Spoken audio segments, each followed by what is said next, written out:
Molt bon dia. Molt bon dia, què tal? Edgar Tarrés, què tal, com estàs? Molt bé, aquí moltes ganes de tornar. I jo tinc moltes ganes de que parlem del tema del qual parlaràs avui, perquè ho he vist a les xarxes socials, ho he compartit, i jo crec que pot ser una jornada, una tarda, vespre, molt interessant Molt interessant. per plantejar als nostres oients i seguidors, a més, totalment gratuït. Totalment gratuït. Llavors val la pena, doblement, no? Explica'ns. I tant bé, doncs això és una proposta que vàrem estar parlant amb l'Anna Massot de l'Ajuntament de Castelló d'Empúries. Ella doncs té aquesta sensibilitat pels temes aquests, no? Que sobretot el que volen és que la gent visqui més bé. Val? De fet, ella ve amb mi a classe de meditació i clar, doncs, ha pogut comprovar per ella mateixa el bé que va doncs, treballar tots aquests temes més interiors de cadascú. A partir d'aquí, parlant precisament del de dins, que també ja en parlarem perquè el mes que ve doncs, hi haurà el de dins, aquesta jornada, aquest cicle de cultura i espiritualitat. A Roses? Això serà a Roses, a finals d'abril, i arran d'això vam dir, ostres, seria xulo a Castelló muntar una història semblant. I a partir d'aquí vaig proposar de fer alguna cosa relacionat amb l'emprenedoria, no tant com allò, desenvolupar projectes professionals, que evidentment que també, sinó com aquesta, diguéssim, no sé com explicar-ho, aquesta habilitat, aquesta capacitat, aquesta necessitat que tenim, diguéssim, d'avançar en la vida, no? De no quedar-nos, com ja hem parlat moltes vegades, de no quedar-nos en un moment de, bueno, me quedo aquí, ja està bé, vaig deixant que la vida passi i aquí anys passa, no, com era? Qui dies passa, anys empeny. Això, perdó, ara m'ha fet un element en blanc. I nada d'això, i no, jo penso que, diguéssim, el benestar, penso que la felicitat s'aconsegueix, diguéssim, amb un sentit molt clar, que tinguem molt clar quin sentit, què volem, diguéssim, quina vida volem viure, com volem ser, què volem aportar, i fent aquestes coses són les que realment ens fan sentir bé. A vegades hem parlat del tema del do personal i com desenvolupem una sèrie de coses que a tu t'emocionen, t'apassionen, et fan sentir molt bé, doncs treballar tot això, diguéssim, et portarà benestar, et farà que et sentis bé. Si aquestes coses, a més, tenen una repercussió a nivell social, doncs, ostres, encara molt millor, perquè estàs aportant alguna cosa, no? Jo sempre penso que no només hem de rebre, sinó també hem de poder donar, no? I trobar aquest equilibri. És que per rebre hem de donar, no? És una de les lleis bàsiques de l'univers, evidentment això funciona d'aquesta manera, no? Per tant, van dir, bueno, doncs per què no creem unes jornades on s'expliquin les eines que tenim dins, que tenim moltes coses que no ens atrevim a vegades a fer, doncs perquè hi ha emocions que ens bloquegen, perquè hi ha maneres de pensar que ens fan creure que tal cosa no ho podem fer, o que sí, m'agradaria fer tal cosa, però jo això no ho puc fer. Tonteries d'aquestes... Aquestes limitacions i aquestes creences que no ens deixen ni moure ni avançar, no? Evidentment, i a vegades fins i tot ens fan anar enrere. Jo penso que quedar-te quiet d'alguna manera és anar enrere, no? I això és un pensament que tenim.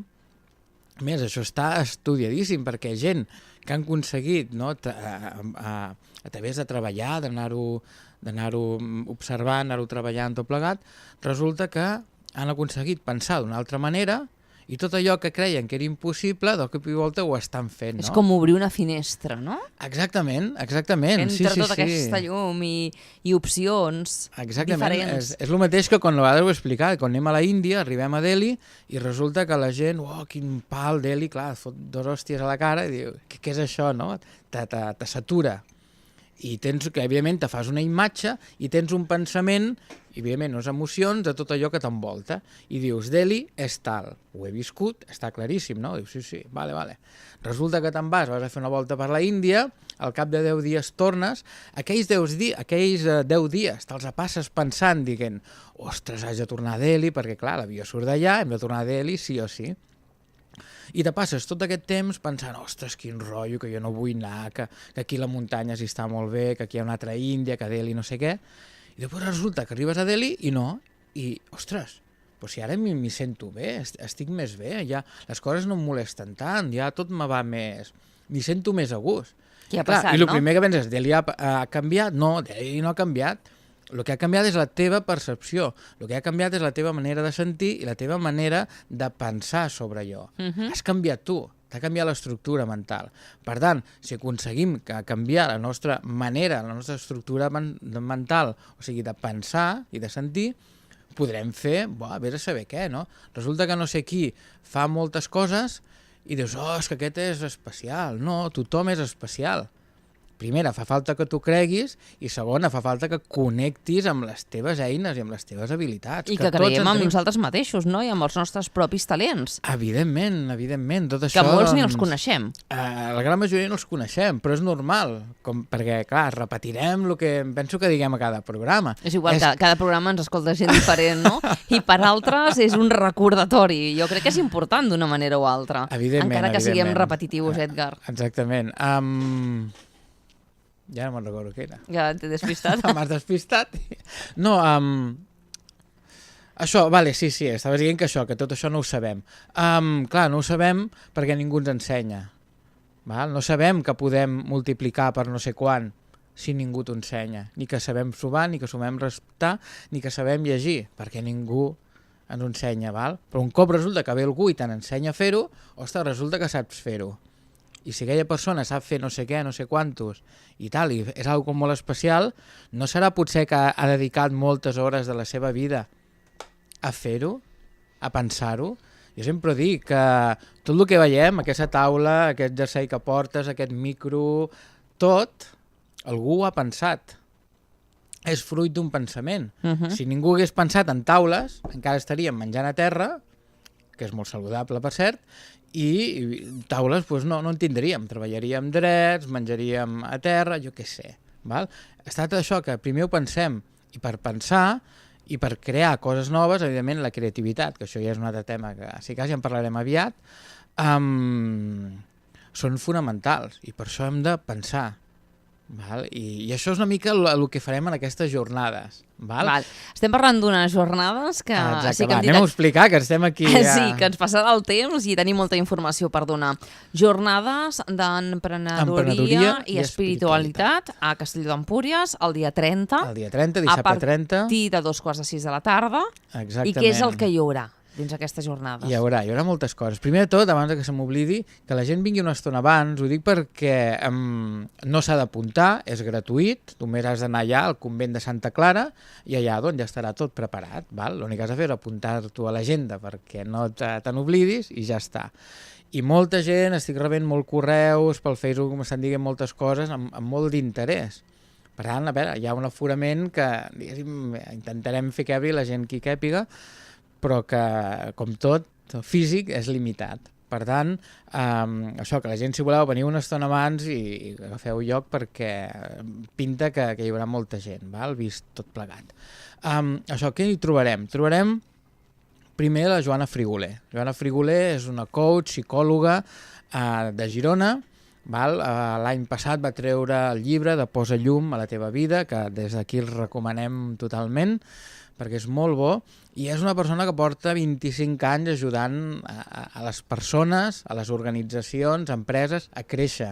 Ella, entre moltes altres empreses, està darrere també de la Fageda, la cooperativa La Fageda, i com va fer la presentació a Girona al llibre, Cristóbal Colón, el president de l'empresa, va venir a presentar el llibre perquè és una persona molt estimada en allà, però evidentment és una gran professional també. I una persona que amb 25 anys ajudant a créixer, a ensenyar de com utilitzar les emocions precisament per créixer, no pel contrari, per el que dèiem ara, de parar, jo penso que... i és un gran exemple, no? Precisament la cooperativa de la Fageda. Exactament. No només per la feina que ha fet als altres, sinó també per ella mateixa. Vull dir que també ella ha anat desenvolupant tot el seu projecte de coaching, de psicologia, d'anar ajudant a la gent, i per mi és una persona molt vàlida perquè estiguin aquí, no? Perquè pot aportar no només el que ella sap a nivell professional, sinó el que ella també ha après de les persones a qui ha ajudat i tal. Després tindrem en Tristan Llop, periodista, cabalista, astròleg, empresari, blogger, jo què sé. Penso que toca tot perquè és un crac tot el que fa.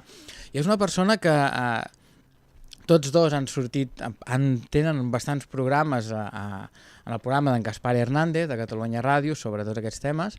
Que, per cert, en Gaspar Hernández el tindrem també a la Vila Educadora de Vilafant el proper 16 de març. Sí?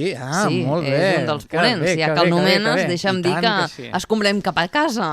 I tant que sí, feu molt ben fet de portar-lo, perquè una persona també que ha fet també tot el seu procés i que parlant sempre amb tanta gent, amb tot això, amb aquest bagatge, doncs impressionant. Tot això se't queda, no? És molt bé. Doncs això, en Tristan també serà allà, precisament també perquè ella es dedica a això, a treure els límits a la gent. No treure els límits, sinó ensenyar a la gent a fer-ho. Val? Jo que he pogut coincidir amb ell moltes vegades, que vam fer allò d'Alma de Llops, que he pogut anar a moltes xerrades i també hem tingut moments així que hem pogut parlar. També és una persona amb 25, no sé quina edat té ara mateix, suposo que en deu tenir uns 50 més o menys, doncs te diria que segurament porta 40 anys amb això o més, te diria coneguent tota la vida, no? Ja va néixer amb això, de fet. D'alguna manera sí, perquè el seu pare ja era tot un personatge amb una gran saviesa, un gran coneixement, amb molta experiència, i que va fer molt, diguéssim, per l'àmbit de la consciència. I que tant ell com la Milena Llop, que ha vingut aquí, amb la Soleica, tots ells han treballat molt el tema de la consciència. Ell té molta experiència i, a més, és un comunicador increïble. La gent s'ho passa, però de conya. La veritat és que és molt, molt, molt divertit, però també va molt allò, a la jugular. Va a tocar el punt, no? A lo que toca, que això és el que interessa, de fet. Que això és el que no volem sentir, però segurament aquests són els punts que hem de treballar. Exactament. No? I ella fa temps va fer una xerrada de Roses, també que va ser molt interessant, ho va petar, però literalment, o sigui, va omplir tot, i més els passadissos, precisament de com treure el millor de tu per viure bé la vida i sobretot per crear tot el que vulguis fer, no? Perquè som éssers creatius. Això seran, diguéssim, les 2 xerrades de la tarda. Aquí la idea és rebre informació, que et faci pensar, que et faci sentir. Després hi haurà un pica-pica i acabarà la sessió, la jornada, amb un concert de l'Albert Cuevas i meu conjuntament. Serà un concert meditatiu on a través de la música, de la meditació, també de les imatges, hi haurà també una part visual molt interessant que projectarem, on tot plegat la idea és agafar tot el que et quedi de lo que has sentit i com integrar-ho dins teu. Buah. Perquè tot això cali en el fons, perquè per aprendre necessitem 2 coses, evidentment, una informació, però aquesta informació s'ha de sedimentar, ha de calar. I això, evidentment, és una altra feina, que moltes vegades no es fa. Te fan llegir un llibre i ja està, no? I tu aquest llibre només serà important en la mesura que li vagis dedicant temps, que el respiris, una mica com barregis meditació i tot el que faci falta, no? D'aquesta manera tot això anirà sedimentant. Per tant, hi haurà una part pràctica, una part teòrica, que conjuntament volem això, que sigui una experiència que la gent s'ho passi bé, en surti allò que alguna ha passat a dins i sobretot que ho pugui aplicar a la seva vida, si no, evidentment, això no serveix de res. Jo estic més que convençuda que anirà molt i molt bé. De fet, n'estàs donant fe perquè hi ha molta gent que contacta amb tu, Edgar, i jo crec que d'aquí al dia 30 hauríeu de buscar un altre lloc. Es quedarà petit. No sé, a veure, veurem. O plantejar-vos fer unes segones jornades, perquè, clar, és una llàstima, no?, que la gent s'ho pugui perdre. Arribem al punt de la 1 del migdia, més informació a les xarxes socials amb l'Edgar Tarrés i estem parlant del 30 Castelló d'Empúries. Gràcies, Edgar. A vosaltres, fins aviat.